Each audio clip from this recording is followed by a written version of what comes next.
మార్కెట్‌లో ఎంత డబ్బులిచ్చినా దొరకని ఆకుకూరలు కొన్ని మన ఇంటి పెరట్లోనే మొలుస్తాయి. వాటిలో ఇప్పుడు నేను చూపించే ఆకుకూర కూడా ఒకటనమాట. ఈ ఆకుకూర చేపకు సమానమైన ఒమేగా 3 ఫ్యాటీ యాసిడ్స్ కూడా కలిగి ఉంటుంది. ఇంకా ఎన్నో రకాల పోషక గుణాలున్నాయి. ఈ ఆకునైతే మేము పప్పు ఆకు అంటాము. కొంతమంది పప్పు కూర, ఇంకా గంగవాయ కూర, గంగవాయ ఆకు, పెద్ద పప్పు కూర, ఇంకా ఇలా రకరకాల పేర్లతో పిలుస్తూ ఉంటారు. మీరేమంటారో కామెంట్ చేయండి. ఇవంతా కూడా మనకు ఇంటి పెరట్లో, కుండీల్లో కూడా మొలుస్తూ ఉంటాయి. దీన్ని పిచ్చాకు అనుకొని చాలామంది వండుకోరనమాట. కానీ ఇవి మనకు మార్కెట్లో దొరికే ఆకుకూరలతో పోలిస్తే చాలా బెస్ట్ ఆకుకూరలనమాట. ఇది ఫస్ట్ రకము. నెక్స్ట్ వీడియోలో రెండో రకం ఆకుకూర గురించి కూడా మీకు చూపిస్తాను. ముందుగా ఈ ఆకుని ఎలా గుర్తుపట్టాలో చూపిస్తాను. ఇవి చిన్న చిన్న ఆకులను కలిగి ఉంటాయన్నమాట. చాలా పెలుసుగా ఉంటాయి.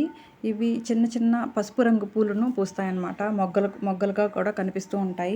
మీకు దగ్గర నుంచి కూడా చూపిస్తాను, ఒకసారి చూడండి. పొద్దున పూట అయితే మనకు పసుపు రంగు పూలు కూడా పూస్తాయి.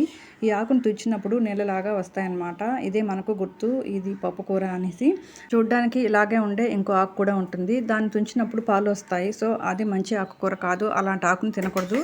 తుంచినప్పుడు నీళ్ళలాగా వస్తుంది కదా, అదే పప్పు ఆకు అనమాట. దీనిని మనం వంటల్లో హ్యాపీగా యూస్ చేసుకోవచ్చు. ఈ ఆకుకూరల్లో విటమిన్స్ కూడా ఎక్కువగా ఉంటాయి. పాలకూరతో సమానంగా ఏ విటమిన్ కూడా లభిస్తుంది. ఇది కంటి చూపుకి చాలా మంచిది. ఇంకా ఈ విటమిన్, సి విటమిన్ కూడా ఎక్కువగా ఉంటుంది. యాంటీ ఆక్సిడెంట్స్ పుష్కలంగా ఉండడం వల్ల మీ మెదడులోని ఒత్తిడిని తగ్గించి హార్మోన్లని కంట్రోల్ చేస్తాయన్నమాట. ఫైబర్ కూడా ఎక్కువగా ఉంటుంది. సో ఇది డైజెషన్ కూడా చాలా మంచిది. ఇందులో కాల్షియం, ఐరన్ ఎక్కువగా ఉండడం వల్ల మనకు బోన్స్ కూడా స్ట్రాంగ్గా ఉంటాయి. మోకాళ్ళ నొప్పులు కూడా రాకుండా ఉంటాయి. సో ఈ ఆకుని మీకు కనిపిస్తే మాత్రం తప్పకుండా వంటల్లో యూస్ చేసుకోండి. పప్పు కూర చేసుకోవచ్చు, ఇంకా టొమాటో కర్రీ చేసుకోవచ్చు, పచ్చడి, సలాడ్, సూప్లో కూడా ఇది ఎక్కువగా యూస్ చేసుకోవచ్చు. మన ఛానల్ని ఫాలో అవుతూ ఉండండి. ఇలాంటి ఆకుకూరలతో ఎలాంటి వంటలు చేసుకోవాలో కూడా అప్పుడప్పుడు షేర్ చేస్తూ ఉంటాను. నెక్స్ట్ వీడియోలో ఇంకో రకం ఆకుకూర గురించి, ఇందులో ఉన్న పోషకాల గురించి, ఇవి మన హెల్త్కి ఎలా ఉపయోగపడతాయో కూడా చెప్తాను. ఇవి న్యాచురల్ కాబట్టి మన హెల్త్కి చాలా మంచిది. ఇంతేనండి ఇవాల్టి వీడియో.